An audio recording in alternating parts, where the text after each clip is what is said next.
"You're an embarrassment," my mother hissed through clenched teeth. Her diamond bracelet glinted in the sun as she pushed me gently, but deliberately, behind the stone pillar near the fountain. Her red lipstick didn't even smudge as she smiled toward the camera. "Just stand behind that. You'll ruin the picture with that dress." She didn't say it loud, but it didn't need volume. It was venom enough to cut through flesh. "Before we begin, drop a comment and tell us where are you from and from which city you're watching our videos? And after watching the whole video, don't forget to tell us what would you do in this situation? Be honest, tell me in the comments below. We read every comment. Let's begin. My brother Zach stood at the center of the family photo setup, tall and smug in his custom tuxedo, holding his new bride like she was royalty. Their white and gold theme was everywhere, from the velvet drapes to the imported roses. But I was not part of it. Not really. Never was. Behind me, the wedding photographer waited politely, as if he was used to families who wanted to crop out certain people. I stood silently. Not out of weakness, but calculation. My stepsister Maddie passed by and snorted. Maybe she can be the shadow in the background. Every event needs one. Laughter. From cousins. From aunts. Even Dad looked down and pretended he was fixing his cufflinks. That's when I smiled. Just a small, composed smile. "That's okay," I said softly, turning and pulling something from the clutch I had brought with me. I brought my own frame. They didn't understand what I meant, not yet. And that's when it happened. The roar of an engine echoed through the stone arches. Heads turned. First confusion. Then irritation. The kind rich people feel when something disrupts the aesthetic. A sleek black Mercedes Maybach rolled into the marble driveway. A chauffeur stepped out first, circled to the back door, and opened it. The man who got out didn't belong in this world. He owned it. Tailored black suit. Impossibly sharp jawline. Presence that made people forget what they were saying mid-sentence. He didn't just walk, he arrived. Eyes locked on mine like I was the only person on the planet. Someone whispered, "Who is that?" My mother's lips parted, confusion crawling across her perfectly Botoxed face. He walked straight to me, ignoring every staring guest, and with a practiced hand, reached into his jacket, pulled out a velvet box, and handed it to me. "Sorry I'm late, babe," he said, voice deep and steady, eyes never leaving mine. Traffic was hell. But I couldn't let you face this alone.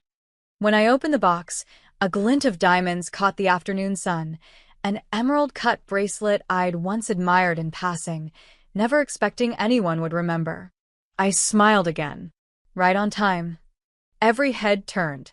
Silence fell over the manicured courtyard. You could hear the roses breathe. Then came the whispers. "Who is he?" "Wait," he called her babe. "Is she? Is that her boyfriend?" My stepsister choked on her champagne. Zach blinked, frozen mid-pose with his bride. My mother's carefully constructed face cracked. "Who is this man?" I turned to her. Calm. Serene. "This is my husband." Gasps. Actual, audible gasps. One woman dropped her glass. My father's face went white, like he'd seen a ghost carrying his overdue karma. "And he's not just my husband," I added, turning back to the stunned crowd. "He owns half the companies you people rent your limos from." The photographer's camera clicked. The shot captured everything, their dropped jaws, his hand on my waist, my calm stare. And just like that, I wasn't behind the pillar anymore. I was the picture. "Wait, husband." Maddie's voice cracked like cheap glass. "Since when do you have a husband?" I let the silence throb for a moment, then turned slightly to face her. "Since before your last nose job." A few people stifled awkward laughs. My billionaire husband, Landon Carter, simply rested a calm hand on my lower back. He was built like a man who'd fought for every dollar, though, in reality, he was the heir to a private aerospace empire. But nobody at this wedding had bothered to ask what I'd been doing all these years, because they assumed I was doing nothing. My mom's face twitched.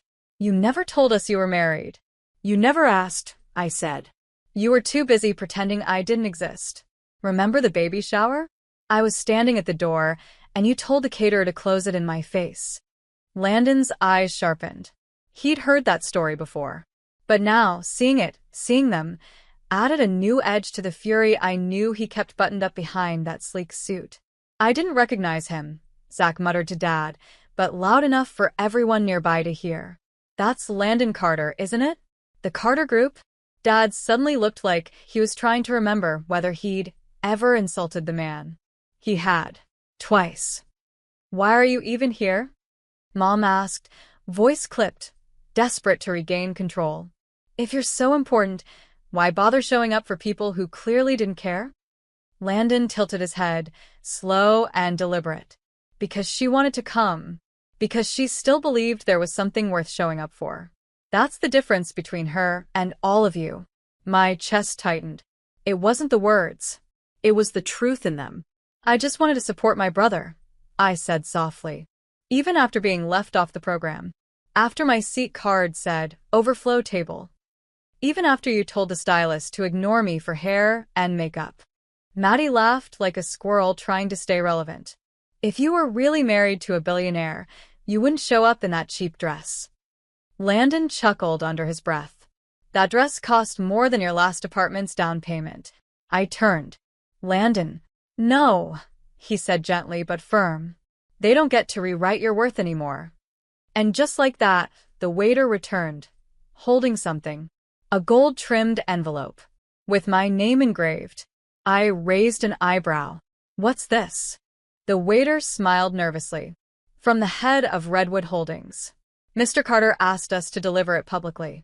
I took it, tore it open, pulled out the single folded card. Read it aloud. As of this morning, the deed for Hawthorne Estate is now in your name. Happy anniversary. The hush around the courtyard was deafening. My mother's jaw dropped. That's our family estate. That can't be. Dad spun toward her. You sold it behind my back last year. Said it was too expensive to maintain. Maddie gasped. You mean she owns Grandma's house now? The one with the indoor pool and the art collection? I folded the card. Technically, I didn't buy it. My husband did. He knew I loved that place. You're lying, Mom spat. Landon pulled his phone from his inner jacket pocket, tapped twice, and turned the screen toward them. An official property transfer. My name. Today's date. Maddie stumbled back a step. My mother's voice cracked. You planned this? No, I said quietly. You forced this. People were watching now. Not just from the wedding party, guests from the other side of the courtyard. Even the bride, pale and forgotten in her designer gown, watched us in silence. You told me to hide, I said, voice rising with years of buried heartbreak. You pushed me behind a pillar for a photo I never asked to be in. But I made my own frame. And now you're all looking at me. Landon slipped his hand into mine, gently pulling me toward the stairs that led out of the courtyard. You're leaving? Zach finally found his voice. Why stay? I said, looking him in the eyes. You didn't even introduce me to your wife. She blinked. Wait, you're a sister? I smiled. Exactly. No one tells my story at this wedding, so I'll go write my own. And with that, we left. But this wasn't over. Because I hadn't just come to show them my husband. I had come for something else. Something bigger. The real revenge was still coming. The car ride back from the wedding was quiet, but not heavy. Just full. Full of things neither of us said out loud. Landon reached over, resting his hand gently on my knee. You okay? I nodded, staring out at the blur of lights passing by. I should be. I mean, that was everything I ever wanted to say to them. But it still stings. They don't deserve your peace, he said softly. But you do. I let the silence settle again. Until I finally said it. They made me feel like I was nothing. For years. He didn't reply right away. He just squeezed my hand. That said enough. We pulled into the driveway of our penthouse. The concierge was already waiting, holding an envelope with a wax seal. For Mrs. Carter, he said with a polite smile. I took it. Who's it from? No name. Just said it's urgent. Upstairs, I cracked the seal. It wasn't from a stranger. It was from my grandfather's lawyer. and it had one sentence highlighted in yellow. The family inheritance is being reevaluated following recent evidence regarding your exclusion. I froze. What is it? Landon asked. They're opening Grandpa's estate again, I said, my voice trembling. Because someone's questioning why I was left out. Landon stepped closer. You think he really meant to cut you out? I shook my head. No. Grandpa always looked out for me. But after he passed, Mom handled everything. She hated that he still loved me even after I left. Left, he echoed. After she slapped me for applying to art school. After she called me a waste of tuition. Landon's jaw clenched. You never told me she hit you. I didn't want you to see me as broken. I never saw you that way. Ever. I swallowed hard, trying not to let the tears win. You know what the worst part is? What? They think they made me who I am. But all they really did was hand me the reason to become something else. Landon grinned. That sounds a lot like revenge. No, I said. That sounds like freedom. But the next morning, everything changed. Because my phone blew up before sunrise. Voicemails. Missed calls. Texts from relatives who never saved my number. Family group chat. 47 unread messages. And one video. I opened it. It was the bride from the wedding. Crying. Makeup smeared. Dress in a ball on the hotel floor. I just found out Zach's been cheating. With Maddie. The video ended. And underneath it, another message. Your mom knew. She helped cover it up before the wedding. I sat in stunned silence. Landon, now behind me, read the text too. So, they buried your spot in the family, he said slowly, while hiding his sins under the rug? Exactly. He narrowed his eyes. Do you want to stay out of it? I turned toward him. No. I want in. All the way in. I didn't plan to ruin them. They did that themselves. All I did was stop protecting their secrets. Landon stood at the edge of our rooftop balcony, holding his phone. You sure you want to do this? I nodded. I'm not leaking anything. I'm just letting the truth be seen. He tapped send. A simple upload. No captions. No hashtags. Just the bride's video and one sentence. Loyalty shouldn't be punished. But betrayal should. Within 30 minutes, it was everywhere. Weddings weekly, local news, private group chats. By noon, Maddie had locked her social media. Zach was reportedly hiding in a hotel. And my mother? She called me. 7 times. I didn't answer. Until the 8th. I let it ring once, twice, then picked up, slow. Her voice was sharp, frantic. What have you done? I showed the truth. You're destroying your brother's marriage. No, I said calmly. He did that when he climbed into bed with your favorite daughter. You always hated Maddie. No, I cut in. I hated how you preferred her. How you flaunted her wins and erased mine. How you made me feel like I had to earn the love you handed her for free. She was silent for a second. Then, people are watching this video. It's humiliating. I smiled. Now you know how I felt behind that pillar. She exhaled slowly. What do you want, Scarlett? I hadn't heard her say my name like that in years. Not with softness. Not with defeat. I want nothing from you, I replied. But there's something you owe Grandpa. She went quiet again. I know what you did, I continued. The forged signature on the will. The missing page. The accidental exclusion. That's nonsense. I spoke to the estate lawyer. They're reopening everything. Now she sounded nervous. That inheritance was divided years ago. I'm not after the money, I said flatly. I just want the truth to be part of the record. So your legacy isn't just built on flowers and photo ops, but on fraud. Her voice trembled. You do that to your own mother? You're not my mother. You're the woman who made me believe I didn't belong. Then I hung up. Landon stepped beside me. How do you feel? I looked out at the skyline. Sun dipping low. Lighter. He wrapped an arm around me. You know, we still haven't taken any wedding photos. I laughed. Why start now? Because this time, he said, pulling out his phone. You're not behind the pillar. He snapped a photo.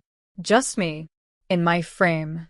2 weeks later, I stood in the very courtroom my mother once said I'd never see, because people like you don't inherit legacies, they just clean up after them. Not anymore. The probate judge looked over the documents with narrowed eyes. So this signature from Mr. Hawthorne, your grandfather, was filed in an earlier version of the will? The estate lawyer nodded. Yes, Your Honor. And the newer version, the one submitted by Ms. Elaine Hawthorne, he glanced toward my mother, shows signs of tampering. Digital reconstruction confirms a cut-and-paste job on page 5. My mother sat motionless. Her hands clutched the edge of the bench. Maddie wasn't beside her. Neither was Zach. They were somewhere hiding from cameras and their own shame. The judge turned to me. Miss Scarlett Hawthorne Carter, it appears you were wrongfully removed from the will. I stayed composed. Thank you, Your Honor. Are you seeking restitution? I shook my head. No, Your Honor. I'm seeking recognition. He nodded. Then let the record reflect. Scarlett was, and is, an heir of the Hawthorne estate, legally and by intention. Boom. Just like that. Truth. Not whispered. Stamped. Outside the courthouse, reporters waited. Landon reached for my hand. Want to give a statement? Nope. Then let's go home. We walked past the chaos, the microphones, the questions. But just as we reached the car, I turned. Not to speak. But to look. One last time. My mother stood at the courthouse steps, arms folded, eyes empty. Alone. She didn't call out. She didn't apologize. She just watched, like a stranger who recognized someone they used to love. And for the first time in my life, I didn't ache for her approval. I had rewritten everything. Not with rage, but with clarity. And I finally understood something. Sometimes, the best revenge isn't destruction. It's becoming everything they said you couldn't be, and walking away with grace. I slipped into the car beside Landon. He looked at me, eyes warm. You okay? I smiled. No, I said. I'm extraordinary. Then we drove off. Past the courthouse. Past the weight of my past. And into the life I built, framed by no one but me. The moment the insult left her mouth, the entire table fell silent. Harper leaned back in her chair, swirling her drink like she was delivering a TED Talk. Some women are single because no one wants a struggling woman, she said, loud enough for the waiter 2 tables away to hear. The laughter around the table hit me like a slap. I froze mid-bite, my pulse jumping in my throat. My brother Mark didn't stop her. He just smirked into his napkin like this was normal family entertainment. I felt heat rush to my cheeks, but I kept my chin up. I'm not struggling, I said calmly. Harper lifted a brow. Sweetheart, you're still trying to get that little consulting thing off the ground. Little consulting Thing. My stomach tightened. Before I could speak, the guy sitting next to my cousin's, Harper's friend's date, glanced at her with a confused frown. Tall, sharp jaw, navy blazer, around 30. He looked like he belonged at a board meeting, not at a messy family dinner. He studied me for a beat, then leaned forward. You run a consulting agency? I nodded. What type? He asked, genuinely curious. Startup branding and product launches. His eyes flicked with recognition like he actually understood what that meant. Harper didn't. She scoffed. Nat, come on. Don't oversell it. It's not like you fund real companies. The guy turned toward her slowly. Why do you assume she doesn't? Harper blinked. Because she's still figuring her life out. My life is fine, I said, steady this time. He smiled at me, just a small, knowing one. I believe you. The table shifted uncomfortably. I could almost feel Harper rewiring her next insult. She didn't get the chance. The waiter walked up with a tray, and Harper used the distraction to lean toward me and whisper just loud enough. Men want women who are stable, Nat. Not ones who are chasing dreams. My grip tightened on my fork. I didn't plan a comeback. I didn't need one. Because the man beside my cousin's cleared his throat, sat up straight, and spoke before she could continue. For the record, he said, his voice calm but confident, I didn't come here as anyone's date.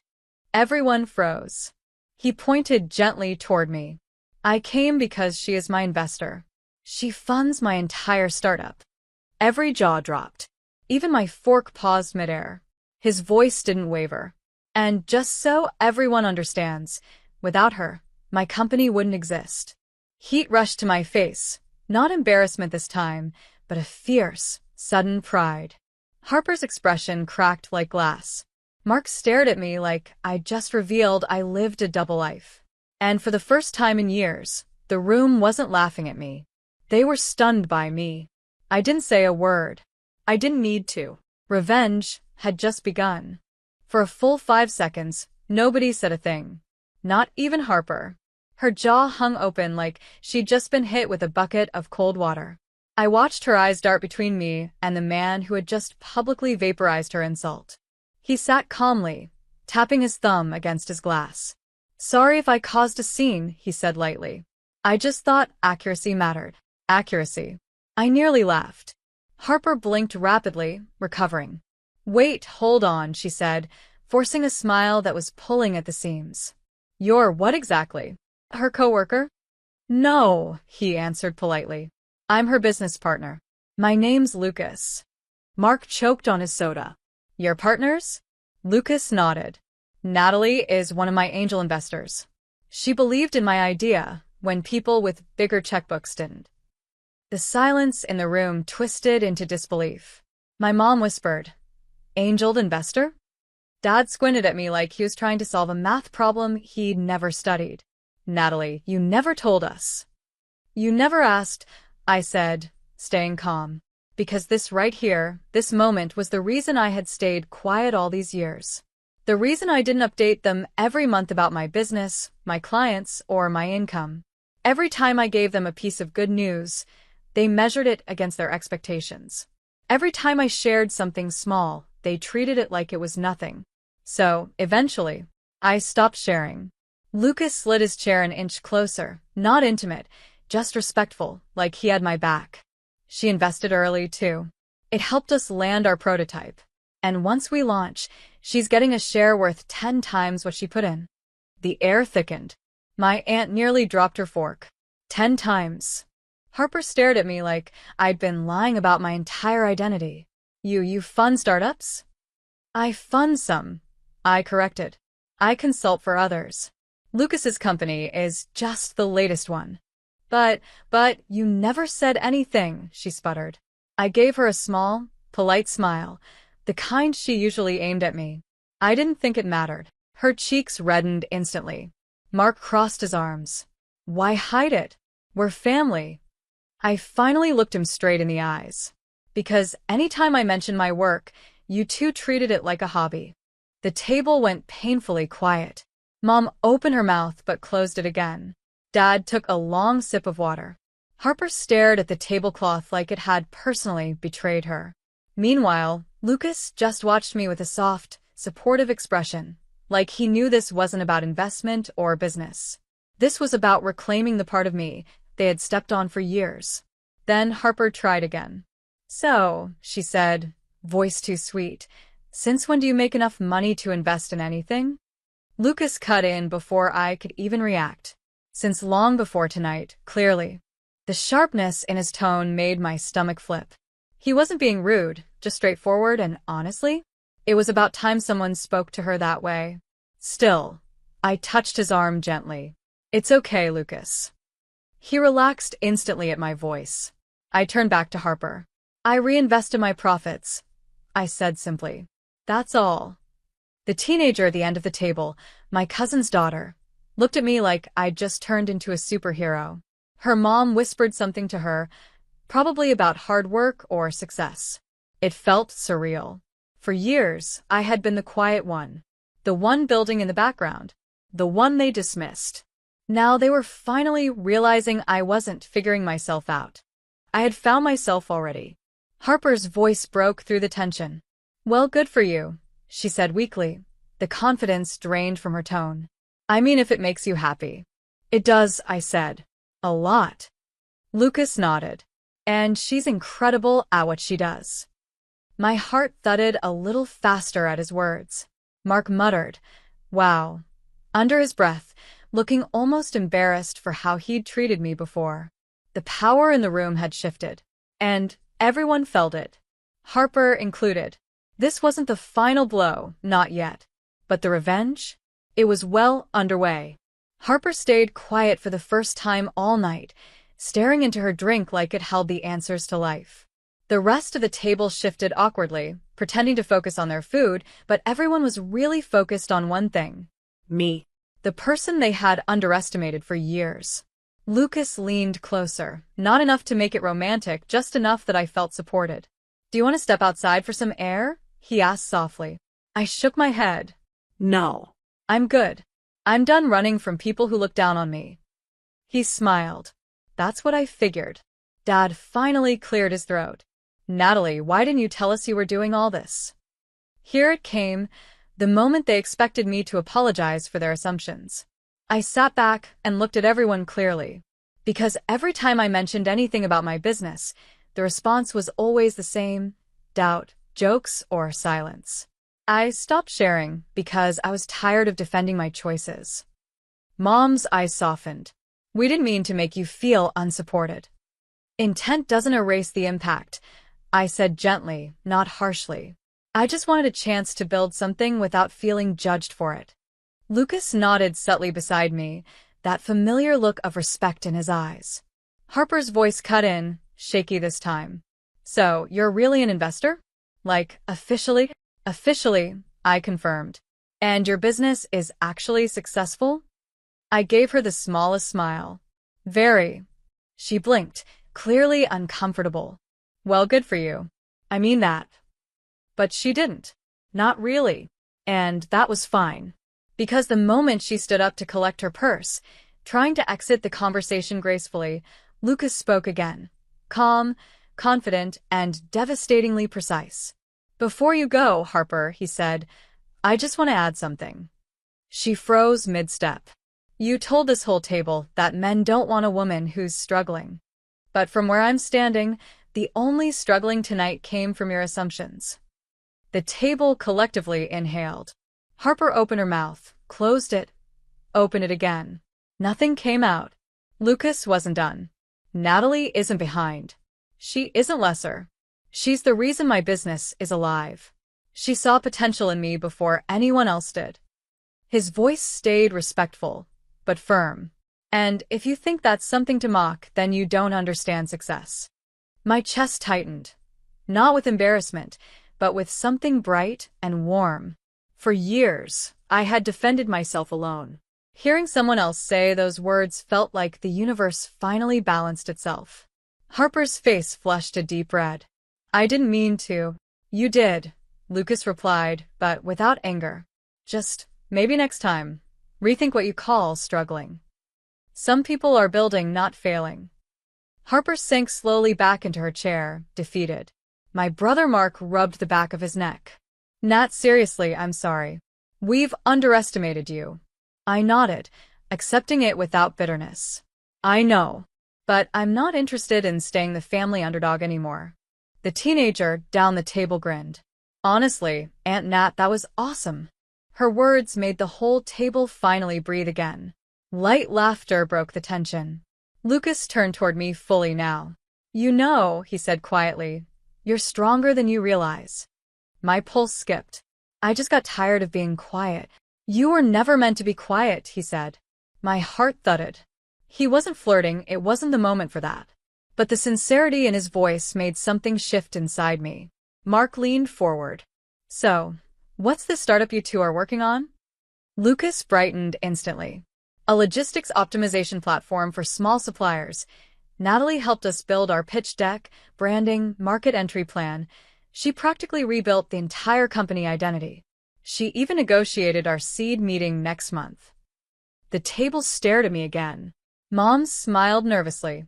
"We honestly didn't realize how much you were doing." "I know," I said. "But it's okay. Tonight wasn't about proving anything." Lucas glanced sideways at me. It kind of turned into that, though. I laughed under my breath. A little. What Harper intended as humiliation had turned into something else entirely. Clarity. I had my voice back. I had respect. I had confidence that didn't come from validation, but from years of hard work finally being seen. And as I looked around the table, I knew part 4, the final shift, was coming. A shift where I would make the ending mine. A happy one. One they would never forget. The tension in the restaurant had dissolved into a strange mix of embarrassment, admiration, and curiosity. People who had barely acknowledged my work before were now leaning in, asking questions, wanting to know more. It felt surreal, but not overwhelming, freeing. Harper kept her eyes low, stirring her drink like it was suddenly the most fascinating thing she'd ever seen. Every once in a while, she peeked up at me, as if trying to figure out how everything flipped so fast. I didn't rub anything in. Revenge didn't need to be loud. It had already happened the moment the truth hit the table. Lucas leaned toward me with a warm smile. "So, how are you feeling now?" I breathed out slowly. Lighter. I've spent years letting them define me. Tonight felt like taking my name back. He tapped his fingers gently against the table. "You didn't take it back. You reclaimed it." Something soft pulled at my chest. I'd met Lucas through work, respected him professionally, admired his determination, but tonight I saw another version of him. Protective. Steady. Someone who didn't speak for me, but stood with me. My mom cleared her throat, drawing my attention. "Natalie, we owe you an apology." I straightened, waiting. "We should have believed in you more," she said, her voice gentle but honest. "You've grown into someone remarkable. We're proud of you, truly." Dad nodded beside her. "We just didn't realize how much you were carrying on your own." I softened. I wasn't carrying it alone. I had people who believed in me, even when you didn't. Lucas nudged my shoulder. "Happy to be on that list." The table chuckled lightly. Even Mark finally seemed to get it. "Nat, I never meant to make fun of your work. I guess I didn't understand it. But I do now. And I'm proud of you too." I nodded, accepting his words. "Thank you." Then came the last piece. Harper. She sat very still, her shoulders tense, her confidence cracked. When she finally looked at me, there was no smirk, just regret. "Natalie," she started quietly. "I'm sorry." The table went still again. She swallowed hard. "What I said earlier wasn't fair. I shouldn't have spoken about you like that. I don't know why I felt the need to compare or criticize. I guess I thought success had to look a certain way and yours didn't fit my mold." She exhaled shakily. But obviously, I was wrong. Her words weren't dramatic. They weren't perfect. But they were honest. And sometimes, honesty is enough. "I appreciate that," I said softly. Harper nodded, almost relieved. Lucas leaned back, smiling slightly at me. "That was handled beautifully." "I didn't want drama," I murmured. "Just respect." "And you got it," he said. "Every bit of it."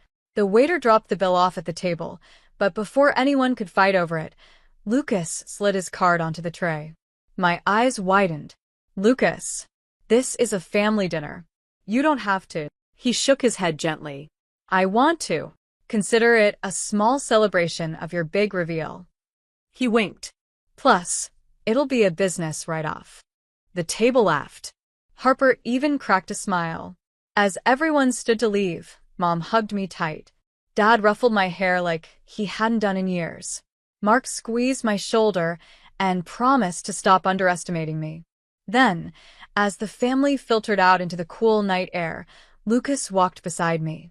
"You know," he said casually, "I didn't lie back there." I glanced at him. "About what?" "You aren't just my investor." He slipped his hands into his pockets. "You're the reason I didn't quit. You believed in my idea, and you pushed me forward. I respect you more than you know."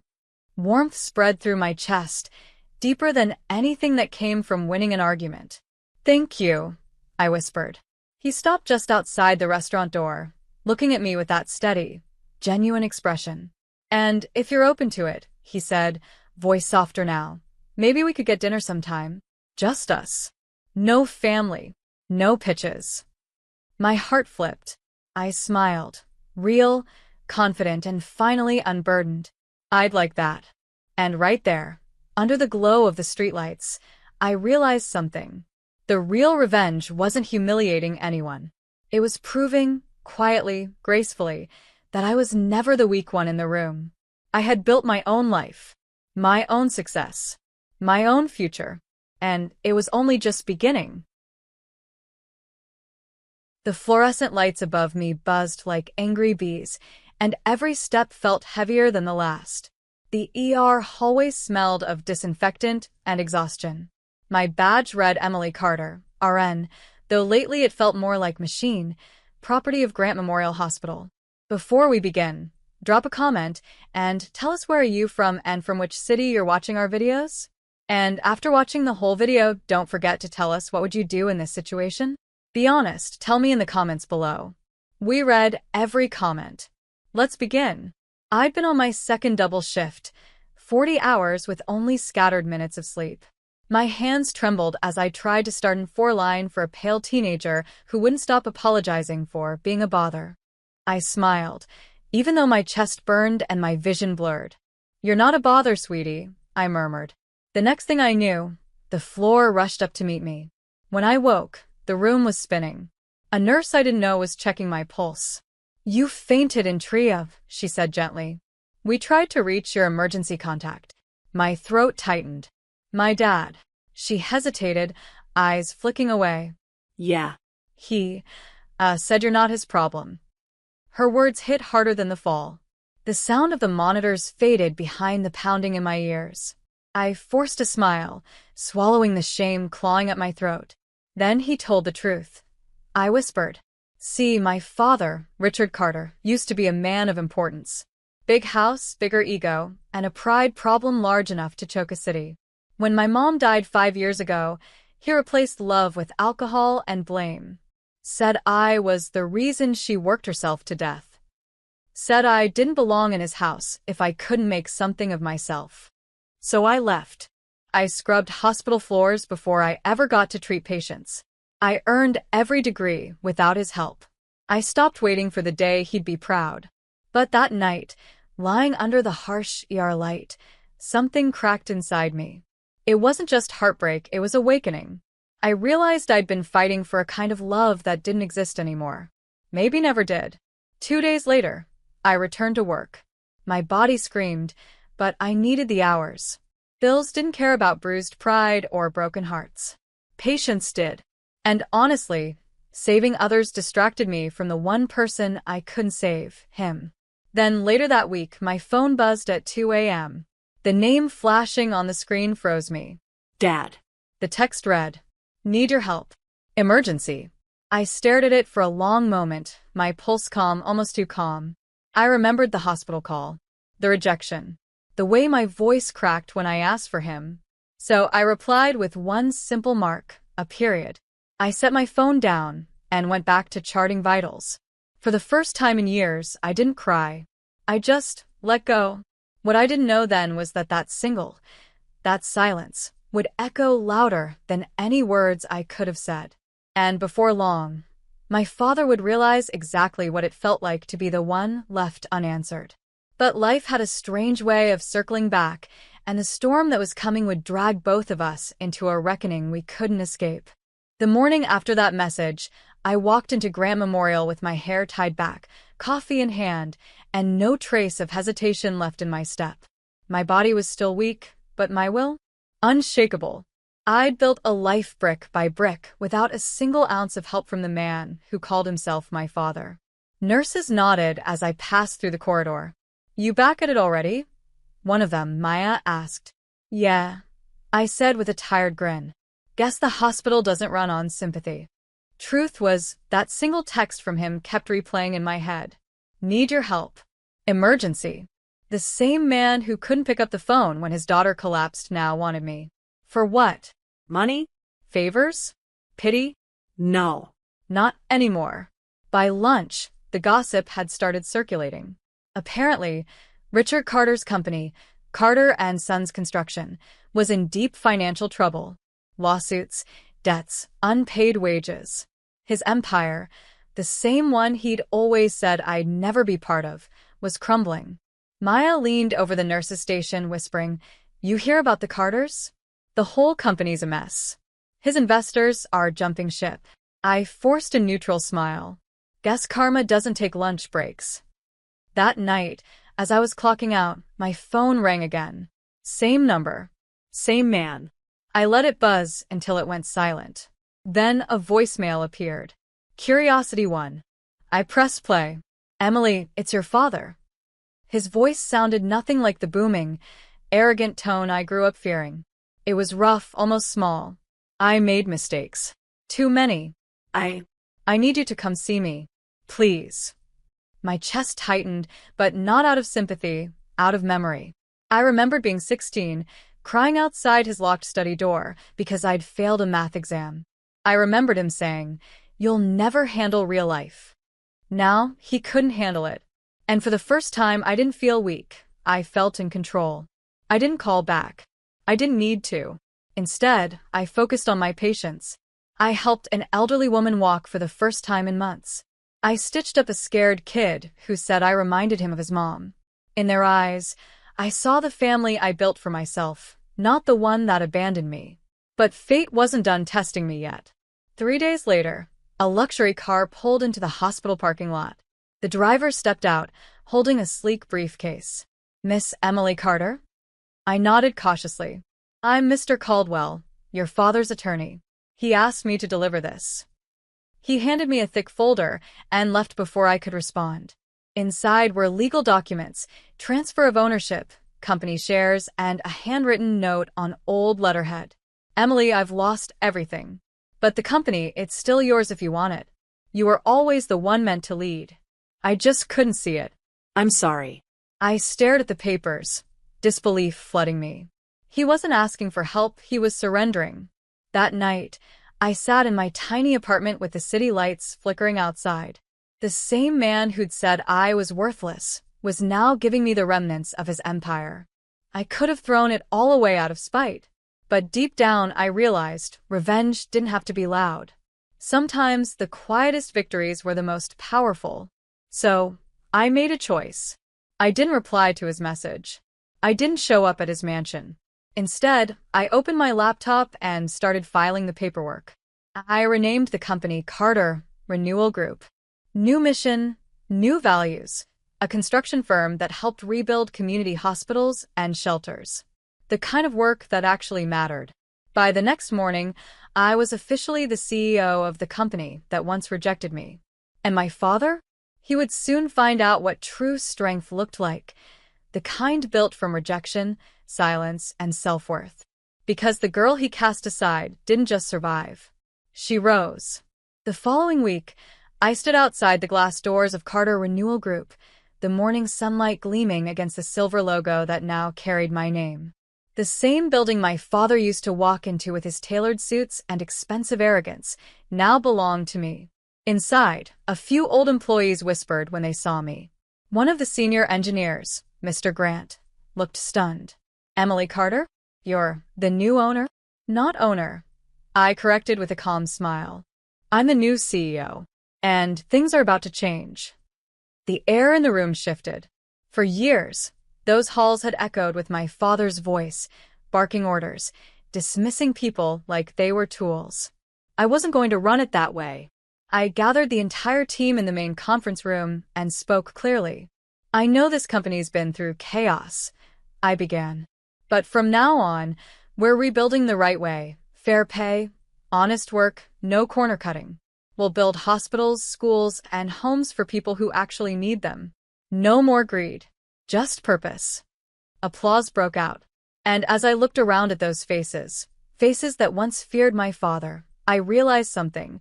This was the revenge I didn't know I wanted. Not his downfall. My rise. A few days later, I got an unexpected visitor. My father. He arrived in a wrinkled shirt, his hair thinner, eyes hollow. Security buzzed my office, asking if they should let him in. I hesitated, just for a heartbeat, then said, "Yes. Let him see what he lost." He stepped in quietly, his gaze drifting over the office that once belonged to him. "You redecorated," he muttered. "Clean slates deserve new paint," I replied coldly. He nodded, lips pressed tight. "You didn't answer my calls. Or my messages." I leaned back in my chair. You told a hospital I wasn't your problem when I was lying unconscious. Consider this professional symmetry. He swallowed hard. I was angry. I was proud. I didn't know what I was doing. No, Dad, I said, standing. You knew. You just didn't care, until it cost you something. He opened his mouth, but I stopped him with a raised hand. You taught me to survive without you. And I did. Now, this company, your legacy, is mine. But I won't run it to hurt you. I'll run it to heal what you broke. His eyes shimmered with regret. Emily, I'm sorry. I nodded once. Good. But an apology doesn't rebuild bridges you burned. He turned to leave, and for the first time in years, I saw him not as my father, but as a man who had finally realized what it meant to lose everything he once controlled. That night, as I locked up, Maya called from the hospital. Guess who's back in the ER? My heart skipped. Don't tell me. Yeah, she sighed. Your dad. High blood pressure. Stress. He's been sitting here alone for hours. For a moment, I just stood there, staring at the office lights flickering against the skyline. He wasn't my responsibility, but a small voice inside whispered, "You're better than what he made you." So I went. When I arrived, he looked fragile under the hospital's fluorescent light, the same kind I'd once collapsed beneath. His eyes met mine, startled. You came. I'm still a nurse, I said simply. And you're still a patient. He chuckled weakly. Even now, you find a reason to care. I adjusted his fore and replied softly, That's what makes us different. For the first time, he smiled, not the proud grin of a rich man, but the broken smile of a father who finally understood what love looked like after losing it. Before I left, he whispered, Thank you. I didn't say a word, but when I walked out, something heavy lifted off my chest.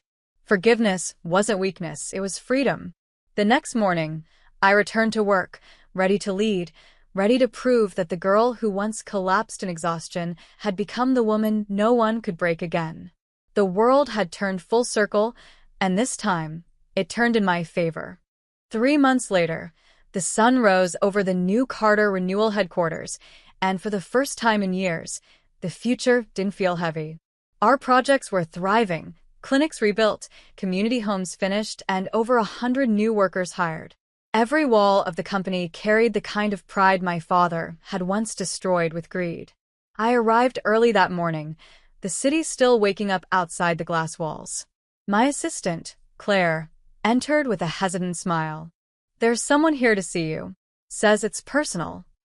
I didn't need to ask who. I just said, send him in. My father walked in slowly, a cane in one hand, his expression softer than I'd ever seen. He looked smaller somehow, like life had finally stripped away the armor. You've done more with this company in 3 months than I did in 30 years, he said quietly. I smiled faintly. That's because I stopped trying to impress anyone. He nodded, glancing at the framed photo on my desk, Mom, me, and him, before everything fell apart. Your mother would have been proud. For a long moment, silence filled the room. Not the bitter kind, but the fragile kind that comes before healing. Then he said something I didn't expect. I sold my house. I don't have much left, but I want to help. However you'll let me. It was the first time I'd seen him, without pride or pretense. Just a man trying to fix what he'd broken. I stood, walked around the desk, and handed him a visitor's badge.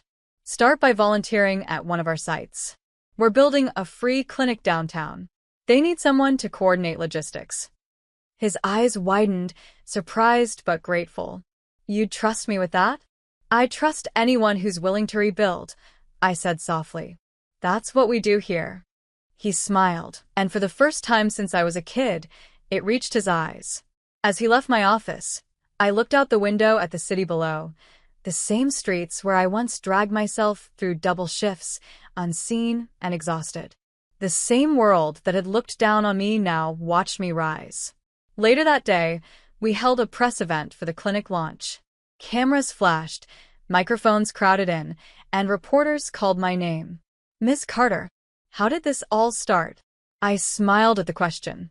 It started when someone told me I wasn't their problem, I said calmly. Turns out, the best thing you can do for people who reject you is to succeed anyway. Applause rippled through the crowd. I saw my father standing in the back, no longer the powerful man everyone used to fear, but a man humbled and proud of his daughter. He didn't push forward. He just stood there, hands folded, watching with quiet respect.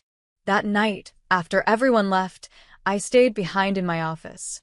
I opened my phone and looked through the old messages, every unanswered call, every apology I'd ignored. Then, for closure, I typed a single message. You were right, Dad. I did learn how to handle real life. And for the first time, he replied immediately. I'm glad you did, sweetheart. I stared at the screen, smiling through tears I didn't expect. Revenge hadn't destroyed him, it had transformed me. Because the best revenge wasn't watching him fall. It was standing tall, on my own, with kindness he couldn't take credit for. And that night, as I locked up my office and stepped into the cool city air, I realized something simple but powerful. Sometimes the people who abandon you become the reason you become unstoppable. The crowd at the local street fair bustled with energy, laughter mixing with the sizzling aroma of food trucks. Ava Novak squeezed through the throng, her eyes darting toward the far end of the park. She wasn't here for the fun. Her hands clenched around a crumpled note stuffed in her jacket pocket, a message she wasn't supposed to ignore. Her heart sank as she saw him, Marcus Hale, standing too comfortably under the glow of carnival lights. The man seemed to draw darkness to himself, despite the cheerful surroundings. Dressed sharply in black, he cut through the ambience like a blade. When their eyes met, he smiled, a predator's smile. You're late, Marcus said as she approached, his voice calm, but with an edge sharp enough to slice through steel. I had to work, Ava replied, matching his gaze though her stomach churned. She refused to show fear, even when every instinct screamed at her to run. Marcus gestured for her to follow. The festive atmosphere seemed to evaporate as he led her toward a quiet alley near the parking lot. You know why I called, he said. Turning to face her, the casual tone of his voice a chilling contradiction to the menace in his eyes. Your father made promises. Promises he couldn't keep. Now you're going to pay. Ava's blood ran cold, but she steeled herself. I don't have anything left to give you. Marcus chuckled softly, leaning closer. Oh, but you do, Ava. Your life, your choices, they're mine now. Ava's heart pounded as Marcus stepped closer, his presence overwhelming. She stood her ground, masking the fear clawing at her chest. I don't owe you anything, she spat, hoping her defiance would mask her vulnerability. Marcus tilted his head, amused. Oh, Ava, this isn't about what you owe me. It's about what you'll do to protect your precious little brother. Her breath caught. Ethan has nothing to do with this. Marcus smirked, pulling out his phone. He swiped the screen and turned it toward her. Ava's stomach dropped as she saw Ethan, blissfully unaware, walking home from his job at the local grocery store. You're lying, she whispered, her voice trembling despite her attempt to sound strong. Am I? Marcus pocketed the phone and leaned in, his voice dropping to a near whisper. You know I don't bluff. The boy's life is in your hands now. Work for me, or he won't have one. Ava felt trapped, the weight of the moment suffocating her. She clenched her fists, anger sparking beneath her terror. What do you want? Marcus stepped back, his grin widening. It's simple. You're going to help me with a little business. No questions, no resistance. Do as I say, and your brother stays safe. Fail, and... Fine, Ava interrupted, her voice firm despite the lump in her throat. I'll do it. Smart girl. Marcus reached into his pocket, pulling out a small envelope. He pressed it into her hand. Your first assignment. Do not open this until you're alone. Without another word, he turned and disappeared into the shadows, leaving Ava standing under the flickering light of the street lamp, her world spinning. Back at home, the silence of the Novak household felt deafening. Ethan had already gone to bed, blissfully unaware of the storm Ava had just stepped into. She sat at the kitchen table, staring at the envelope in her trembling hands. When she finally tore it open, her heart sank. Inside was a photograph of a man in his late 30s and an address scribbled hastily on a note. Underneath it were chilling instructions: get close, get the intel, report back in 3 days. Ava pressed her palm to her forehead, panic washing over her. She didn't know who the man was or why Marcus wanted her involved, but she couldn't refuse. Ethan's life hung in the balance.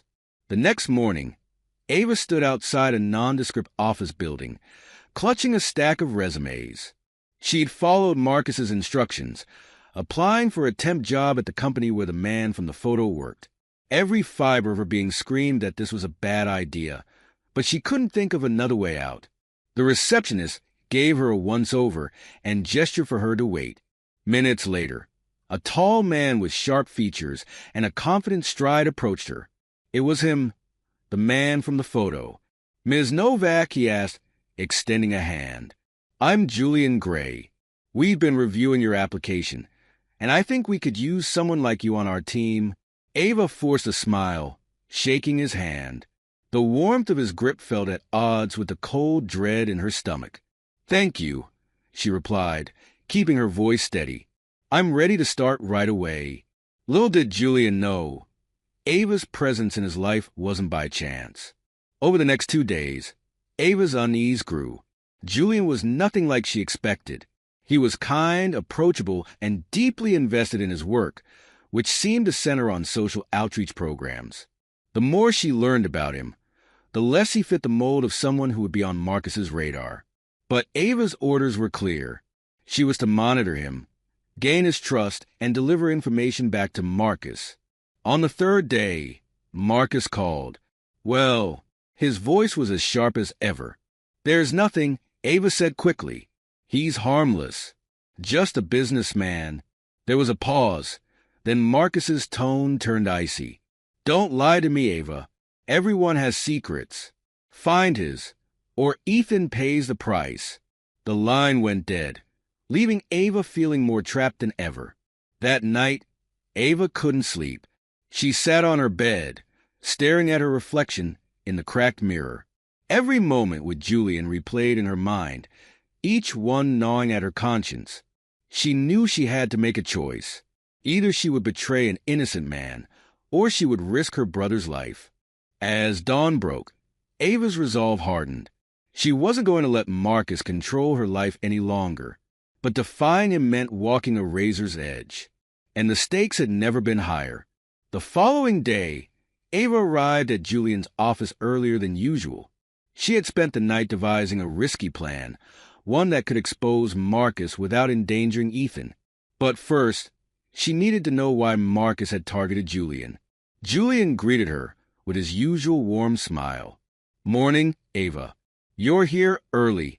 "I wanted to get a head start," Ava replied, forcing a cheerful tone. She clutched her notebook tightly, concealing the unease bubbling under her calm exterior. As the hours passed, Ava carefully sifted through files, while keeping an eye on Julian. His phone buzzed periodically with calls and messages, and she noted how his expression darkened during one particular conversation. "I told you, I'm not backing down," Julian said, his tone firm. "The project stays on track." Ava leaned closer, pretending to adjust the papers on her desk, and caught fragments of his conversation. Phrases like community funding and land dispute hinted at something much bigger. By lunch, Ava had pieced together enough to suspect that Julian's work was interfering with Marcus's interests. But why would Marcus send her instead of dealing with him directly? Her thoughts were interrupted when Julian approached her desk. "Everything okay?" he asked, his brow furrowed with concern. Ava hesitated, then nodded. "Yeah, just try and keep up with everything." "You're doing great," Julian said, his voice softening. "If you need help, just ask." For a moment, Ava saw the genuine kindness in his eyes, and guilt gnawed at her. She couldn't let him become another victim of Marcus's schemes.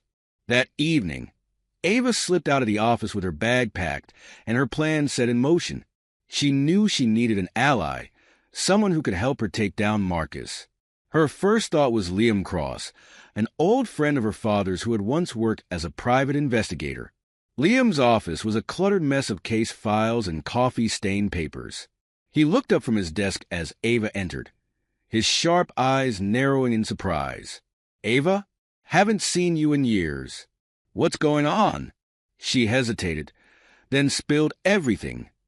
The threats, Marcus's hold over her family, and her suspicions about Julian. Liam leaned back in his chair, his expression grim. "Marcus Hale. That name alone gives me a headache. Can you help me?" Ava asked, desperation lacing her voice. Liam nodded. "I'll see what I can dig up. But you need to be careful, Ava. Marcus isn't the kind of man you cross lightly." Over the next few days, Ava played her part at Julian's office while secretly working with Liam. The more she uncovered about Marcus's operation, the clearer the stakes became. Marcus wasn't just extorting Ava. He was using her as a pawn in a much larger game. Liam discovered that Marcus had been pressuring local businesses to sell their land for a shadowy development project. Julian's refusal to comply made him a target. One night, Ava received a call from Liam. "I've got proof," he said. "Financial records, deals gone bad. Everything that ties Marcus to his crimes. But it's not enough. We need something bigger to nail him." Ava's mind raced. The only way to truly bring Marcus down was to get evidence directly from him. It was dangerous, but she was out of options. The next time Marcus called, Ava was ready. "Did you find what I asked for?" he demanded. "I found something better," Ava replied, keeping her voice steady. "Julian's on to you. He's planning to expose everything."